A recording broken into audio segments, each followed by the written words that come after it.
Okay class 9th के students, एक और नया चैप्टर आज मैं आपको पढ़ाने जा रही हूँ।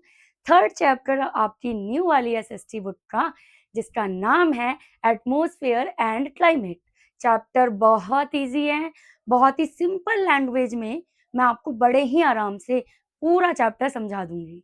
ठीक है, क्या नाम है चैप्टर का मैं फिर से बता रही हूँ, एटमॉस्फेयर एंड क्लाइमेट। इससे पहले मैंने आपको चैप्टर 1 और 2 बहुत अच्छे से पढ़ाया हुआ है। And don't worry, live classes में आकर मैं आपको इन सभी चैप्टर के मोस्ट इंपॉर्टेंट जो क्वेश्चन आंसर होते हैं ना, वो कराऊंगी। ठीक है, चलो चैप्टर को स्टार्ट करते हैं। प्यारा सा क्यूट सा चैप्टर है। एटमॉस्फेयर के बारे में पढ़ेंगे, अपनी धरती माता के बारे में पढ़ेंगे और अपने एनवायरमेंट के बारे में पढ़ेंगे। तो सबसे पहले देखते हैं कि एटमॉस्फेयर होता क्या है। मतलब हम बात कर रहे हैं एटमॉस्फेयर की, तो उसकी डेफिनेशन क्या है या किसको हम एटमॉस्फेयर बोल रहे हैं। ध्यान से समझो, ये एक तरीके का ब्लैंकेट है। यस, जैसे हम हैं, हम ब्लैंकेट ओढ़ लेते हैं, उसके अंदर ढक जाते हैं ना, चादर ओढ़ने के बाद, कंबल ओढ़ने के बाद। एज इट इज हमारी जो पृथ्वी है, उसने एटमॉस्फेयर का ब्लैंकेट ओढ़ा हुआ है, यानी कि चादर ओढ़ी हुई है। देखो, atmosphere is the blanket of gases. और ये जो ब्लैंकेट है बेटा, वो किसी धागे या कपड़े की बनी हुई नहीं है, बल्कि गैसेस की बनी हुई है। ठीक है, सो it is held around the earth by gravity. और अब ये जो गैसेस की चादर है, वो किस वजह से है चारों तरफ? ग्रेविटी की वजह से है, क्योंकि पृथ्वी अपनी तरफ खींच रही है। इसीलिए ये चादर जो है वो कहीं उड़कर नहीं जाती, बल्कि हमारा जो पृथ्वी है उसके चारों तरफ ही रहती है। ठीक है, तो ये तो आप इजी लैंग्वेज में लिख ही दोगे। आगे देखो, इंपॉर्टेंस ऑफ द एटमोसफेयर। क्यों है ये एटमोसफेयर? मतलब आपको ये तो पता ही होगा कि भाई भगवान ने अगर कोई भी चीज बनाई है तो वो बेवजह नहीं बनाई। तो क्या रीजन है इस एटमॉस्फेयर के होने का, या फिर क्या इंपॉर्टेंस है इस एटमॉस्फेयर के होने का? So number 1, it provide oxygen for breathing. भाई ये जो चादर चादर है गैसेस वाली, इसमें से एक गैस है ऑक्सीजन, जो हम ब्रीथ करते हैं, यानी कि सांस लेते हैं। उसके बाद ये प्रोवाइड करता है carbon dioxide for plants. Plants अपना खाना बनाएं, जिसके लिए CO2 चाहिए। और ये CO2 कहाँ से मिलेगा हमें? हमारे एटमॉस्फेयर से। एटमॉस्फेयर के अंदर जो गैसेस है उससे। इसके अलावा it protect earth from the harmful UV rays. Very nice. देखो, हमारी जो पृथ्वी है उसको एक चादर ने ढका हुआ है जो गैसेस से बनी है। सूरज से आने वाली यूवी यानी कि अल्ट्रा वायलेट जो रेज हैं, वो बहुत खतरनाक होती है। तो उन रेज से हमें बचाता है कौन? एटमॉस्फेयर। फिर ये मेंटेन करता है अर्थ के टेम्परेचर को, ना तो इसको बहुत ज्यादा ठंडा होने देता है और ना ही बहुत ज्यादा गर्म। एक बैलेंस जो टेम्परेचर है वो बनाकर रखता है हमारा एटमॉस्फेयर।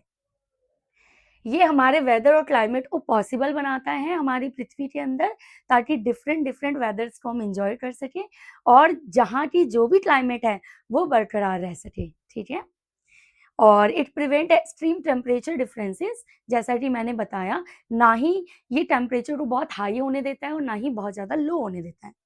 तो जो एटमॉस्फेयर है वो पृथ्वी के ऊपर टेम्परेचर को बैलेंस करके रखता है। ठीक है, अब हम बात करेंगे कॉम्पोजिशन ऑफ एटमॉस्फेयर। मैंने कहा ये जो एटमॉस्फेयर, ये चादर है, किससे बना हुआ है? गैसेस से।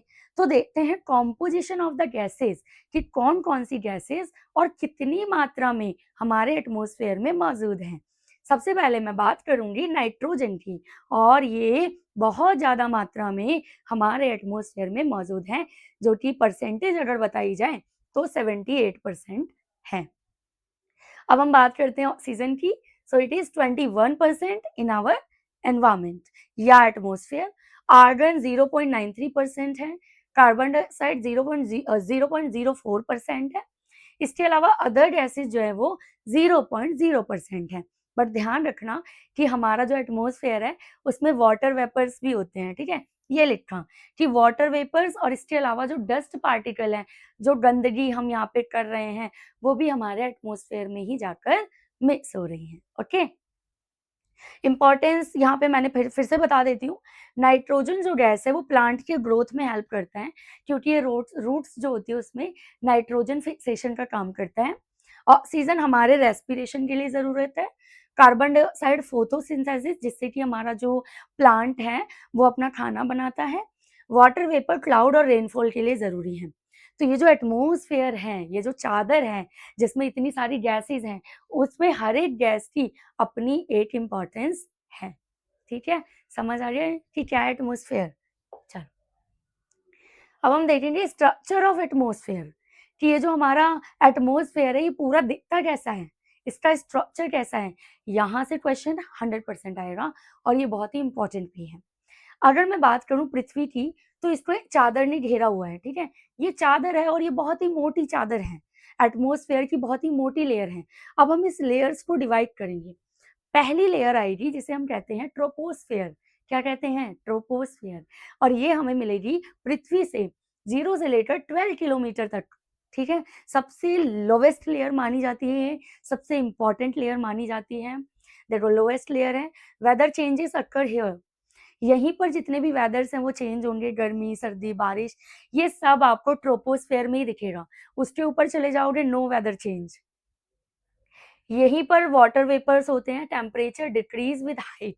ये ध्यान रखना कि जैसे जैसे ट्रोपोस्फेयर में आप ऊपर जाओगे, उसके बाद सेकंड लेयर में भी चले जाओगे, तो गर्मी नहीं, सर्दी बढ़ेगी, यानी कि टेम्परेचर जो है ना वो आपका डिक्रीज होगा, यानी कि कम हो जाएगा। इसकी अपर बाउंड्री जो है वो, उसे हम कहते हैं ट्रोपोपॉज। ठीक है, तो ये बात ध्यान रहेगी आपको। अब हम आते हैं सेकंड लेयर पे। पहली लेयर ये रही ट्रोपोस्फेयर, वेदर चेंज यहीं पर होता है 0 से 12 किलोमीटर तक।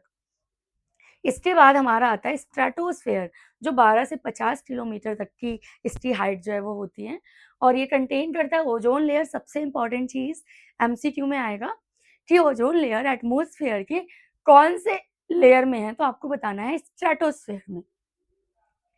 यहीं पर एरोप्लेन फ्लाई करते हैं। कितने बच्चे एरोप्लेन में बैठे हैं मुझे कमेंट करके बताओ।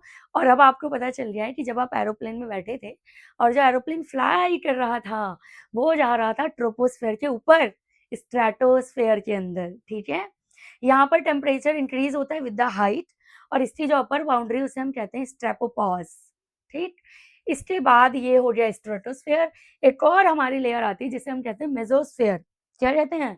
मेसोस्फेयर। और हिंदी में कहते हैं मध्यमंडल, यानी बीच का। थर्ड नंबर पे है ना, 2 नीचे 2 ऊपर, बीच में है। तो मेसोस्फेयर में इसकी जो हाइट है वो 50 से 80 किलोमीटर है, और यहाँ पर मेटेरॉइड्स जो होते हैं वो बर्न हो जाते हैं। आपने सुना होगा कि स्पेस से उल्का पिंड हमारी पृथ्वी की तरफ आते हैं, क्योंकि पृथ्वी के अंदर ग्रेविटी है, तो वो खींचती है। अब पृथ्वी तो बहुत भोली है ना, वो तो खींच लेती है उल्का पिंडों को, मेटेरॉइड्स को। लेकिन हमारी जो मेसोस्फेयर है, जो एटमॉस्फेयर की लेयर है, वो उन उल्का पिंडों को यहाँ पर जला के खत्म कर देती है। मतलब हमारी पृथ्वी को बचाती है जलने से। इसे सबसे कोल्डेस्ट लेयर माना जाता है, इसीलिए यहाँ पर जो हमारे मेटेरॉइड्स होते हैं वो खत्म, जिंदगी खत्म हो जाती है उनकी वहीं पर। शायद डायनासोर के टाइम पे ये वाली लेयर अच्छे से काम नहीं कर रही थी, तभी वो सारे बेचारे जल गए, खत्म हो गए। यहाँ पर टेम्परेचर डिक्रीज होगा अपवर्ड। मेसोस्फेयर में सबसे कम टेम्परेचर होता है, यानी सबसे ठंडी जो लेयर है वो हमारी मेसोस्फेयर है, ये याद रखना। इसकी अपर बाउंड्री को हम मेसोपाउस कहते हैं। इसके बाद आता है थर्मोस्फेयर, जिसकी हाइट 80 से 700 किलोमीटर की है। यहाँ पर टेम्परेचर राइज होता है, बढ़ता है शार्पली। ये रेडियो कम्युनिकेशन के लिए जरूरी है। ये जो फोन पर हम बात कर पा रहे हैं एक दूसरे से, टीवी पर जो चैनल्स आ रहे हैं, ये जो नेटवर्क्स आ रहे हैं, ये कहाँ से आ रहे हैं? कौन है जो कनेक्ट कर रहा है इन चीजों को? ये है हमारा थर्मोस्फेयर। यहाँ पर कम्युनिकेशन पॉसिबल, रेडियो जो हमारा चलता है, टेलीविजन में जो चैनल आ रहे हैं, ये सब पॉसिबल है बिकॉज ऑफ थर्मोस्फेयर। ये ionosphere is the part of this layer. यहाँ पर ऑरोराज ऑकर्स होते हैं। इसका मतलब है कि जो हमारे एक तरीके से आप कहते हो ना कि कम्युनिकेट कर पाते हैं, एक कनेक्शन हो पाता है, रेडियो कम्युनिकेशन हो पाता है, वो इस लेयर की वजह से हो पाता है। ठीक है, फिर लास्ट में आता है एग्जोस्फेयर, जो आउटर मोस्ट लेयर मानी जाती है, सबसे पतली लेयर होती है। यहीं पर सैटेलाइट जो होते हैं वो रिवॉल्व कर रहे होते हैं, यानी घूम रहे होते हैं, ना यहाँ ना यहाँ ना यहाँ ना यहाँ, सबसे ऊपर एग्जोस्फेयर में। ठीक है, यहाँ पे मर्जिस इनटू आउटर स्पेस। और ये जो एग्जोस्फेयर है ना बेटा, ये फिर बाद में जाकर स्पेस से जुड़ जाता है। ये रहा सबसे लास्ट में मेसोस्फेयर के बाद थर्मोस्फेयर और फिर एग्जोस्फेयर, और यही एग्जोस्फेयर बाद में स्पेस से मिक्स हो जाता है। इसके बाद हमारी एटमॉस्फेयर खत्म, स्पेस शुरू हो जाता है। तो स्ट्रक्चर ऑफ एटमॉस्फेयर समझ में आया? कितना इंटरेस्टिंग है, कितना अच्छा है ना? चलो, अब देखो सीजन्स ऑफ इंडिया की बात करेंगे। बहुत इंपॉर्टेंट टॉपिक है, चैप्टर के अंदर प्रॉपर दिया हुआ है, इसीलिए मैं आपको करा रही हूँ। सबसे पहला सीजन जिसकी मैं बात कर रही हूँ वो है विंटर, जो कि जनरली दिसंबर से अप्रैल के बीच में इंडिया के अंदर रहता है। कूल और ड्राई रहता है, बहुत ही ठंड रहती है, सूखापन रहता है, पेड़ पौधे सब एक तरीके से आप देखोगे कि सूख रहे होते हैं। टेम्परेचर 10 से 25 डिग्री सेल्सियस तक जा सकता है, और दिल्ली में तो बिल्कुल जाता है 10 डिग्री सेल्सियस। इसके बाद जो दूसरा सीजन है वो है समर सीजन, या जिसे हम प्री मॉनसून सीजन भी कहते हैं। मॉनसून यानी बारिश आने से जस्ट पहले वाला समर सीजन, गर्मी, ना तो बारिश हो रही है ना तो सर्दी है, गर्मी लग रही है बहुत ज्यादा, सूखी गर्मी। ये हॉटेस्ट सीजन माना जाता है, टेम्परेचर 32 से 40 डिग्री तक जाता है। अरे 40 क्या, 45 तक चला जाता है दिल्ली में। फिर हम बात करेंगे साउथ वेस्ट मॉनसून की, जो कि जून से सितंबर में होता है। मेनली ये रेनी सीजन होता है। हवाएं जो होती हैं वो सी टू लैंड आ रही होती हैं, समुद्र से हवा आ रही है किसकी तरफ, जमीन की तरफ, यानी कि लैंड की तरफ। यहाँ पर 80% जो रेनफॉल है वो हमारा इसी टाइम पर होता है। फिर पोस्ट मॉनसून, जिसे हम रिट्रेटिंग मॉनसून भी कहते हैं, जो अक्टूबर और दिसंबर में हम देखते हैं, हम इसे कहते हैं जाता हुआ मॉनसून। मतलब खूब हो रही जून जुलाई अगस्त में बारिश, अब हम देख रहे हैं कि भाई ये अक्टूबर दिसंबर में कौन सी बारिश हो रही है, इसे कहते हैं हम रिट्रीटिंग मॉनसून। ठीक है, यहाँ पर मॉनसून विदड्रॉ हो रहा है यानी वापस जा रहा है। रेनफॉल ज्यादातर आपको तमिलनाडु और जो हमारा साउथ ईस्ट वाला कोस्ट है वहां पर देखने के लिए मिलेंगे। तो बेसिकली ये 4 सीजन जो हैं वो आपको इस चैप्टर के लिए याद रखने हैं। ओके, आगे बढ़ते हैं। चलो, अब हम बात करेंगे वेदर की और क्लाइमेट की। यहाँ से एक क्वेश्चन पक्का कर लो, difference between climate and weather. ठीक है, और इसीलिए मैंने डिफरेंस करके ये कराया भी है। भाई ये जो नोट्स मैं करा रही हूँ ना, एक एक स्लाइड में आपका एक एक क्वेश्चन जो है ना वो प्रिपेयर हो रहा है। तो वेदर क्या होता है, देखो, the day to day condition of the atmosphere. Atmosphere की जो डे टू डे कंडीशन है, जो चेंज होती रहती है, कभी गर्मी कभी सर्दी, इसे हम कहते हैं मौसम, यानी कि वेदर। हिंदी में वेदर को हम कहते हैं मौसम। और ये तो चेंज होता रहता है ना, वो कहते हैं ना, एक गाना भी है कि बदल मत जाना मौसम की तरह। तो हमें मौसम नहीं जलवायु बनना है, क्योंकि जलवायु जल्दी बदलता नहीं है और मौसम जो है वो फटाफट बदल जाता है। जैसे सुबह बारिश हो गई, फिर धूप निकल आई दोपहर में, फिर शाम को बड़ी तेज हवा चलने लग गई। कई बार एक ही दिन में बहुत सारे वेदर आ जाएंगे। तो वेदर जो होता है वो शॉर्ट टर्म कंडीशन होता है हमारा एटमोसफेयर का, लेकिन क्लाइमेट जो है वो बड़ा ही रिजिड है। ये एवरेज वेदर कंडीशन होता है किसी भी जगह का जो 30 ईयर्स या उससे ज्यादा तक वहां पर रहा हो। जैसे मैं कहूँ कि जम्मू कश्मीर का क्लाइमेट कैसा है, ठंडा, 30 साल से ज्यादा तक वहां पर ठंड ही, हम देख रहे हैं कि ठंडा ही रहता है वहां का मौसम एनी टाइम। तो उसका क्लाइमेट कैसा हो गया, ठंडा। ठीक है, लेकिन वेदर का ये मतलब थोड़ी है कि वहां पे बारिश नहीं होती होगी, ऑब्वियस सी बात है बारिश भी होती होगी। इसका मतलब weather is the part of climate, but climate is a broad concept. ठीक है, अब शॉर्ट में डिफरेंस बताती हूँ। वेदर शॉर्ट टर्म होता है, थोड़े टाइम में चेंज हो जाता है। क्लाइमेट होता है लॉन्ग टर्म, लंबे टाइम तक चेंज नहीं होता। इसीलिए अगर आपको बनने का मौसम, मतलब आपको ऑप्शन मिले कि आपको मौसम बनना है या जलवायु, तो आप जलवायु बनना। ठीक है, वेदर जो है वो चेंज हो सकता है डेली, लेकिन जो क्लाइमेट है वो बहुत ही धीरे धीरे लॉन्ग टाइम में चेंज होता है। और इसका चेंज होना अच्छी बात नहीं है, जो जगह ठंडी है उसे ठंडा रहना चाहिए। ठीक है ना, वेदर जो है वो लोकल कंडीशन होती है, लेकिन जो क्लाइमेट है वो एवरेज कंडीशन होती है। पूरे कई सालों का मौसम जोड़कर फिर निकाला जाता है एवरेज, और हम बताते हैं कि इस जगह का क्लाइमेट ऐसा है। ठीक है, now next, elements of the weather and climate. Weather और क्लाइमेट ये दोनों ही चीजें कौन कौन से एलिमेंट से जुड़कर बनी होती हैं। तो नंबर 1 है टेम्परेचर।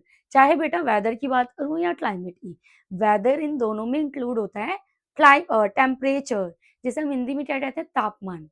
तो टेम्परेचर का मतलब क्या है, डिग्रीज ऑफ हॉटनेस और कोल्डनेस, कि जो वेदर है वो ठंडा है या गर्म है, या फिर क्लाइमेट ठंडा है या गर्म है। ठीक है, control by insolation incoming solar radiation, ध्यान रखना सूरज की कितनी किरणें हमारी जगह पर पड़ रही है, यही डिपेंड करेगा टेम्परेचर पे। अगर डायरेक्ट आ रही हैं सूरज की किरणें, बहुत सारी आ रही हैं, तो वो आपका जो है टेम्परेचर राइज करेगा, अदरवाइज डिक्रीज करेगा। ठीक है। ह्यूमिडिटी की बात करूँ तो ये वेदर में भी होता है और क्लाइमेट में भी होता है। अब ह्यूमिडिटी होता क्या है? Amount of water vapour in the air, हवा के अंदर कितनी उमस है, पानी की मात्रा कितनी है। ठीक है। हायर ह्यूमिडिटी मोर मॉइस्चर, जितनी ज्यादा ह्यूमिडिटी होगी उतना ज्यादा मॉइस्चर होगा, इसका मतलब कि हवा में उतना ही ज्यादा पानी मिक्स होगा। ठीक है। फिर है प्रेसिपिटेशन, ये भी एक एलिमेंट है वेदर और क्लाइमेट का। वाटर फॉलिंग फ्रॉम क्लाउड, जो बादल से बारिश हो रहा है, पानी गिर रहा है, वो हमारे मौसम को भी इफेक्टिव बनाएगा और क्लाइमेट को भी, दोनों पर ही प्रभाव डालेगा। इसके फॉर्म होते हैं या तो रेन, बारिश हो रही है, स्नो आ सकती है, स्लीट, हेल, ओले पड़ सकते हैं। ठीक है ना। प्रेसिपिटेशन के ही ये फॉर्म्स हैं चारों। फिर आता है एटमॉस्फेरिक प्रेशर, जो कि हवा के द्वारा पृथ्वी की सतह पर लगाया जाता है। So the pressure exerted by the air on the surface of the earth, पृथ्वी पर हवा जो प्रेशर लगा रही है ना, उसको हम कहते हैं एटमॉस्फेरिक प्रेशर। जब भी हाई प्रेशर होगा बेटा, आसमान बिल्कुल साफ होगा, याद रखना। और जब भी लो प्रेशर होगा, हमारा जो आसमान है वो बिल्कुल ही साफ नहीं होगा, क्लाउडी होगा, रेनी होगा। ठीक है। तो हाई प्रेशर पे क्लियर स्काई है, लो प्रेशर पे क्लाउडी और रेनी है। इसके अलावा विंड की बात करूं तो जो मूवमेंट ऑफ एयर है higher pressure to lower pressure, याद रखना हमारी जो विंड है वो हमेशा हायर से लोअर की तरफ जाती है। ठीक है। ये देखो, यहाँ पे देखो, high pressure to lower pressure, ये याद रखना। और ये सारे के सारे 1 2 3 4 5 5 ऐसे एलिमेंट हैं जो वेदर और क्लाइमेट को इफेक्टिव बनाते हैं, इफेक्ट करते हैं, या फिर elements of the weather and climate, या फिर factors of the weather and climate. ठीक है। नेक्स्ट हम बात करेंगे क्लाइमेट चेंज की। अभी थोड़ी देर पहले मैंने आपको क्लाइमेट बताया कि किसी भी जगह का 30 साल का अगर हम एवरेज निकालें वेदर का, तो हम बता सकते हैं कि वहाँ का क्लाइमेट कैसा है। और मैंने पहले भी बताया आपको कि क्लाइमेट जनरली चेंज नहीं होता, तो अगर वो चेंज हो रहा है ना, तो कोई प्रॉब्लमेटिक बात है। अब क्लाइमेट चेंज में हम देखेंगे small change today a big difference tomorrow, जो आज धीरे धीरे छोटे छोटे चेंज हम देख रहे हैं, कल वो हमारे फ्यूचर पे बड़ा इफेक्ट दिखाएंगे। So what is climate change? Long term change in the earth climate. हमने कहा ना क्लाइमेट क्या होता है, लॉन्ग टर्म होता है, शॉर्ट टर्म तो होता नहीं है। बट उसमें जो चेंजेस आ रहे हैं किसकी वजह से? बर्निंग ऑफ फॉसिल फ्यूल जला रहे हैं, पोल्यूशन कर रहे हैं, डिफॉरेस्टेशन, पेड़ कट रहे हैं बड़ी बड़ी मात्रा में भाई, industrial pollution, green house gases जो नुकसान कर रही है हमारी एटमोसफेयर को, इन सब की वजह से हमारा क्लाइमेट चेंज हो रहा है। क्लाइमेट चेंज होना अच्छी बात नहीं है। Now we will see the effect of the climate change, कि अगर क्लाइमेट चेंज हो भी रहा है मैडम, तो होने दो ना, क्या फर्क पड़ता है भाई? बहुत फर्क पड़ता है। देखो, rise in temperature, climate change होने से धीरे धीरे ग्लोबल वार्मिंग बढ़ रही है, यानी पृथ्वी का जो ओवरऑल टेम्परेचर है वो बैलेंस नहीं हो रहा, बल्कि बढ़ रहा है, इंक्रीज हो रहा है। फ्लड्स आ रही हैं कई जगह पे, क्यों? क्योंकि हमारे ग्लेशियर यानी जो बर्फ के पहाड़ हैं वो मेल्ट हो रहे हैं, पिघल रहे हैं, तो पानी कहाँ जाएगा? फ्लड आएगी। ड्रॉट, कहीं कहीं पे सूखा पड़ रहा है। मेल्टिंग ग्लेशियर पिघल रहे हैं, सी का लेवल बढ़ रहा है, बायोडिवर्सिटी लॉस हो रही है, कितने सारे जानवरों की स्पीसीज आज के टाइम पे लुप्त हो रही है, खत्म हो रही है, एक्सटिंक्ट हो रही है। एक्सट्रीम वेदर देखने को मिल रहा है, कहीं पर जोर की कड़ाके की बारिश आ रही है, जो कि अनएक्सपेक्टेड है, कि हमारा वेदर डिपार्टमेंट भी एक्सपेक्ट नहीं कर पा रहा कि भाई कल इतनी तेज बारिश आएगी, और बारिश अचानक आ रही है। तो इस तरीके से जो सडन चेंज आ रहा है ना क्लाइमेट के अंदर, ये हमारे एटमॉस्फेयर के लिए और हमारे लिए बिल्कुल भी अच्छा नहीं है। ठीक है। नाउ विंड स्पीड की बात करते हैं यहाँ पर, और ये डेटा आपकी बुक में दिया हुआ है, इसी को मैं बता रही हूँ, एमसीक्यू में आ जाएगा, इसलिए मैं यहाँ पर करा रही हूँ। तो wind is the movement of the air from high pressure to low pressure. ये मैंने आपको थोड़ी देर पहले ही बताया कि जो हवा है ना, वो हाई प्रेशर से लो प्रेशर की तरफ बहती है, और इस बहने को ही हम कहते हैं विंड। तो विंड और हवा कुछ अलग नहीं है, एयर ही विंड है, बस वो जो एयर है हाई प्रेशर एरिया से लो प्रेशर एरिया की तरफ जा रही है। अब मैं आपको इनके टाइप्स बताती हूँ।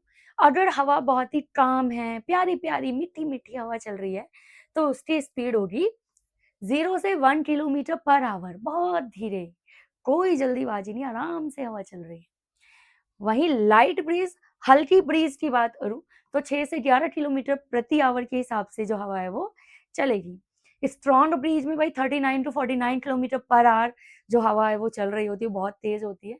फिर लास्ट होता है आपका स्टॉर्म, जिसे हम कहते हैं आंधी, और ये एकदम एक्सट्रीम होता है भाई, इसमें उड़ जाते हैं लोग, इसमें पेड़ वेड़ सब गिर जाते हैं, और ये 103 से 117 किलोमीटर पर आवर चल रही होती है। इतनी तो ट्रेन भी नहीं चलती। अब सी ब्रीज में देखो, यहाँ पे मैं बता देती हूँ आपको, दो तरह की ब्रीज है हमारे पास, सी ब्रीज और लैंड ब्रीज, दोनों में डिफरेंस भी आ सकते हैं। सी ब्रीज जो होता है वो डे के टाइम पे होता है, समुद्री जो हवा है वो दिन में चलेगी, और सी टू लैंड यानी समुद्र से जमीन की ओर चलेगी। ओके, लैंड हीट फास्टर, क्योंकि लैंड जो है वो जल्दी से हीट हो जाती है, जल्दी से आप कहोगे गर्म हो जाती है, तो हवा जो होती है वो भी फिर गर्म होने लग जाती है। यहाँ पे हाई प्रेशर में जो होता है कूल हो जाएगा सी, और लो प्रेशर में वार्म हो जाएगा हमारा लैंड, यानी जमीन जो है वो बहुत ज्यादा गर्म हो जाएगी। अब मैं बात करूँ लैंड ब्रिज की, जो कि इसका उल्टा है, ये रात को चलती है, और ये लैंड टू सी है, जैसे ये सी टू लैंड है, ये लैंड टू सी है, ये जमीन से समुद्र की ओर जाती है, और ये लैंड को कूल कर देती है बहुत जल्दी। हाई प्रेशर में कूल हो जाता है लैंड, और लो प्रेशर में वार्म हो जाता है सी। रात के समय जो है वो समुद्र जो वो वार्म हो जाता है। दोनों ब्रिजेस में डिफरेंस आ सकता है पेपर में। स्क्रीनशॉट ले लो। अरे मैं तो भूल ही गई, तुम लोग कहते हो मैडम साइड हो जाए करो स्क्रीनशॉट की। लो मैं साइड हो गई, स्क्रीनशॉट लो। Next, the most important topic of the chapter, monsoon, the relief, the lifeline of the India. सच में मॉनसून को हम लाइफलाइन कहते हैं इंडिया का। क्यों कहते हैं वो आगे बताऊंगी, पहले मीनिंग समझो। Seasonal reversal of the winds, season की वजह से जो हवाएं इधर उधर रिवर्स होती हैं, और उसकी वजह से जो बारिश हमें मिलती है, उसे हम कहते हैं मॉनसून। ठीक है, दो तरह का मॉनसून है हमारे पास, साउथ वेस्ट मॉनसून और north east monsoon. South west monsoon की बात करूं तो ये जून से सितंबर चलेगी, जो अभी चल रही है। यहाँ पे सी टू लैंड आप देखोगे कि जो हवा है, जो मॉइस्चर है, वो सी से लैंड की तरफ जा रही है। रेनफॉल बहुत ज्यादा हेवी होता है, 80%, यहाँ लिख देती हूँ, 80% जो बारिश है वो आपको यहीं पर देखिएगी, इधर नीचे लिखा हुआ है, brings nearly 80% of the India's annual rainfall. South east जो मानसून है, मैंने बताया ना, लौटता हुआ मानसून, रिट्रीटिंग मानसून, ये अक्टूबर से फरवरी में होती है। वो जब हम कहते हैं ना, अरे यार सर्दियों में बारिश कहाँ से हो रही है, वो रिट्रीटिंग मानसून होता है। इसमें लैंड टू सी हवा चलती है, और रेन जो है ना वो ज्यादातर तमिलनाडु के कोस्ट पर होती है, पर उसका प्रभाव नॉर्थ इंडिया में भी देखने के लिए मिलता है। ये तमिलनाडु और जो साउथ ईस्ट कोस्ट है हमारा, वहां पर ज्यादा बारिश मिलेगी। तो मॉनसून बता दिया मैंने, दोनों टाइप्स बता दिए, लो स्क्रीनशॉट ले लो। अब मैं बताती हूँ इम्पोर्टेंस ऑफ मानसून। क्यों कहते हैं मानसून को इंडिया की लाइफलाइन, क्या रीजन है, क्या इंपॉर्टेंस है। So the monsoon is the lifeline of India because it provide water for the crops ensuring good harvest. हमारे इंडिया में आज भी सिंचाई के बहुत अच्छे टेक्निक्स नहीं है, and we are depending on the monsoon, yes literally. तो जब मानसून अच्छी आती है, बारिश अच्छी आती है, तो नो डाउट किसानों के लिए हैप्पीनेस आती है, फसल बहुत अच्छी होती है। इसके अलावा drinking water, yes, replenishes ground water and fills wells and tanks. बारिश होने की वजह से हमारी धरती की प्यास बुझती है, ग्राउंड वाटर लेवल बढ़ता है, कुएं, नदियां, झरने, झीलें सब भर जाती हैं। तो खुश कर देता है मानसून, हरा भरा कर देता है सब कुछ। रिवर्स एंड रिजर्वियर्स, रिवर्स और reservoirs get filled ensuring water availability. नदी और जो नदी से रिलेटेड वाटर बॉडीज हैं, वहां पर पानी आने से पानी की जो कमी है वो पूरी हो जाती है। इसके अलावा हाइड्रो इलेक्ट्रिसिटी में हेल्प मिलेगी, पानी से बना रहे हैं बिजली, पानी चाहिए, कहाँ से आ रहा है पानी, मानसून से आ रहा है। फिर इकोनॉमी में ग्रोथ होता है, कैसे, it support industries like trade, overall economic of the growth. अब आप कहोगे ट्रेड में कैसे हेल्प कर रहा है भाई मानसून, मानसून की वजह से आप देखोगे पानी आता है, पानी की वजह से हार्वेस्टिंग अच्छी हो रही है, तो ये कहाँ पर इन्वेस्ट कर रहा है, फिर किसान अगर सरप्लस देगा, ओवरऑल इकोनॉमी जो है इंडिया की वो ग्रोथ करेगी। इसके अलावा फिशिंग वगैरह जो एक्टिविटीज है उसमें भी हेल्प करती है। एक और चीज, एम्प्लॉयमेंट प्रोवाइड करता है, create job in agriculture, tourism, transport and more. बहुत सी ऐसी जगह है, रिवर राफ्टिंग, ये वो, जहाँ पर लोग तभी जाते हैं जब मानसून से पानी आता है। सूखापन देखने नहीं जाते, पानी देखने जाते हैं। तो यहाँ पे टूरिज्म को भी प्रमोट कर रहा है हमारा क्या, मॉनसून। इसीलिए हम कह रहे हैं लाइफ लाइन है मॉनसून इंडिया की। ठीक, नाउ कार्बन फुटप्रिंट, ये कुछ नया टॉपिक है, पहली बार सुन रहे होगे, डरो मत, बहुत आसान है। कार्बन पता है क्या होता है? कार्बन डाइऑक्साइड जो गर्म कर रही है हमारे पृथ्वी को, ग्रीन हाउस गैसेज इफेक्ट में आ रही है, ग्लोबल वार्मिंग बढ़ा रही है। CO2 जो हमारे जो पेड़ पौधे वो एब्जॉर्ब कर लेते हैं, कितने अच्छे हैं पेड़ पौधे, हमें CO2 नीचे इसलिए वो एब्जॉर्ब कर रहे हैं। अब कार्बन फुटप्रिंट क्या है वो समझो। The total green house gas is release due to our activities. Naturally जो CO2 है वो तो है ही है, उससे प्रॉब्लम नहीं है। ह्यूमन एक्टिविटीज, हमारी एक्टिविटी से जो भी CO2 इस एनवायरमेंट में, इस एटमॉस्फेयर में आ रहा है, उस क्वांटिटी ऑफ CO2 को हम कहते हैं कार्बन फुटप्रिंट। ठीक है, ये देखो इस फुटप्रिंट में आपको दिखाई देगा, हम पेड़ काट रहे हैं तो पेड़ ऑब्जर्व ही नहीं कर रहा CO2, गाड़ियां चला रहे हैं, बिजली बना रहे हैं, फैक्ट्रीज लगा रहे हैं, ये जो फूट है ना, ये हर एक उस इंसान का पैरों का निशान है जो ग्लोबल वार्मिंग में अपना योगदान दे रहे हैं। ठीक है, एसी से निकलने वाला CFCS जो हमारा है, उसके अलावा जो पेट्रोल डीजल पेड़ काट रहे हैं, और गाँव में अगर चूल्हे जल रहे हैं, लकड़ियाँ जल रही हैं, हर जगह से जब भी कुछ बर्न करते हैं ना, तो कुछ ना कुछ मात्रा में CO2 निकलता है, और वो है कार्बन फुटप्रिंट, क्योंकि वो हम कर रहे हैं, नेचर नहीं। Now the most important thing, ways to reduce carbon footprint, कि इस कार्बन फुटप्रिंट को कम कैसे किया जाए, ये क्वेश्चन बनेगा। So number 1, save electricity. अगर जरूरत नहीं है तो लाइट, पंखे, फ्रिज, AC बंद रखना है सब कुछ। Switch off the light and appliances when not in use. छोटे छोटे स्टेप्स आप यूज करोगे, इसी में मार्क्स मिलेंगे आपको। यूज पब्लिक ट्रांसपोर्ट, अगर आपको कहीं जाना है और वहां पे कोई बस जा रही है, प्लीज यूज दैट बस, आप उस बस में जाइए, वो बस तो वैसे भी करेगी पोल्यूशन। अब आप अपनी भी गाड़ी निकाल लोगे तो साथ में उसका भी अलग से पोल्यूशन आएगा। So use public transport. Plant trees, ये तो है ही है भाई, जितना पेड़ लगाओ उतना कम है। रिड्यूस करो प्लास्टिक यूज, क्योंकि प्लास्टिक तो भाई नॉन बायोडिग्रेडेबल है, दबाओगे जमीन में दबा रहेगा, जलाओगे तो इतना सारा CO2 छोड़ेगा, वही कार्बन फुटप्रिंट आएगा। सेव वाटर, वाटर बचाओ, recycle waste, use renewable energy, जो दोबारा से रिन्यू हो जाता है, जैसे सोलार एनर्जी, विंड एनर्जी। अगर ये सारे स्टेप्स फॉलो करें तो कार्बन फुटप्रिंट को कम किया जा सकता है। ठीक है, ये इंपॉर्टेंट है। The last topic of the chapter, और फिर मुझे बताना कि चैप्टर कैसा लगा, है ना इंटरेस्टिंग, मजेदार, सीखा कुछ। अब यहाँ पर एक केस स्टडी दी हुई है बेटा चैप्टर के लास्ट में, पंजाब फ्लड, जो बहुत ज्यादा पुराना नहीं, 2025 का है, देख लो, पिछले साल की बात है। पंजाब फ्लड, बाढ़ आई थी पंजाब में, नीचे फोटो देख सकते हो आप, सब कुछ डूबा पड़ा है। अब उसके कॉजेज यानी रीजन क्या थे? दोनों रीजन है, नेचुरल भी है और ह्यूमन मेड भी है। नेचुरल यही है कि हैवी मानसून आ गया, वेस्टर्न डिस्टर्बेंस, वेस्ट की तरफ से जो मानसून आया है उसकी वजह से यहाँ पर हम देखते हैं कि बहुत ज्यादा मात्रा में बारिश हुई, ओवरफ्लो हो गई रिवर्स, नदियों का पानी ओवरफ्लो हुआ तभी तो आया लोकल एरिया में। अब हमारी क्या क्या गलती थी?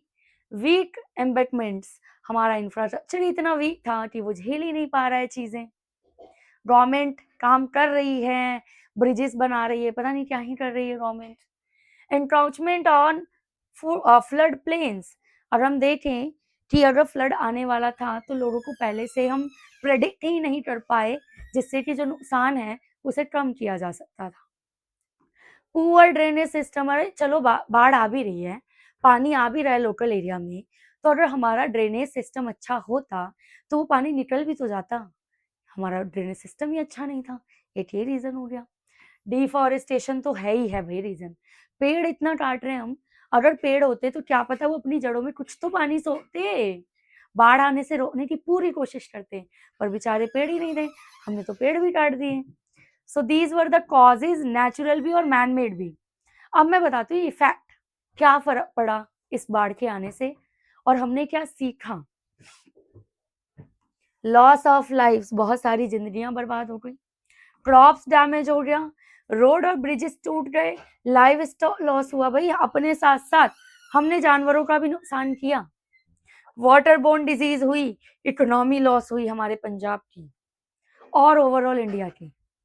तो भाई अभी भी टाइम है, ये चैप्टर हमें सिखा रहा है छोटे छोटे स्टेप्स मैंने इस चैप्टर में ही बताए हैं, अगर हम फॉलो करें तो इस तरीके के जो डिजास्टर्स हैं वो हमें आगे नहीं देखने को मिलेंगे। ज़्यादा पुराना केस नहीं है, 2025 का केस है, तो यहाँ से भी सीखो। अब देखो क्लास 9th सिलेबस चेंज होने से ये तो फायदा हुआ है हम एसएसटी वालों को कि हमें डेटा नया मिल गया है, वरना वही पुराने डेटास पढ़ाने पड़ रहे थे या फिर हमें बार बार बुक के अंदर कट करना पड़ता था कि बेटा इसको काट के ये लिख लो, इसको काट के ये लिख लो। तो ये तो एक फायदा हुआ है। चैप्टर कैसा लगा बताना, आई होप अच्छा ही लगा होगा, चैप्टर पूरा समझ आया होगा। लाइव क्लास में आकर मैं आपको इस चैप्टर के इम्पॉर्टेंट क्वेश्चन विद आंसर कराऊंगी, जो आपके यूटी में, आपके मिड टर्म के एग्जाम में और जो भी टेस्ट वेस्ट लेती है मैडम क्लास के अंदर, सब में हेल्प करेंगे। आप चैनल को सब्सक्राइब कर लो, हमारी लाइव क्लास भी डेली हो रही है। आप सबका मेंटोर टेलीग्राम चैनल ज्वाइन करो, सारी अपडेट वहां पे मिल जाएगी। Thank you.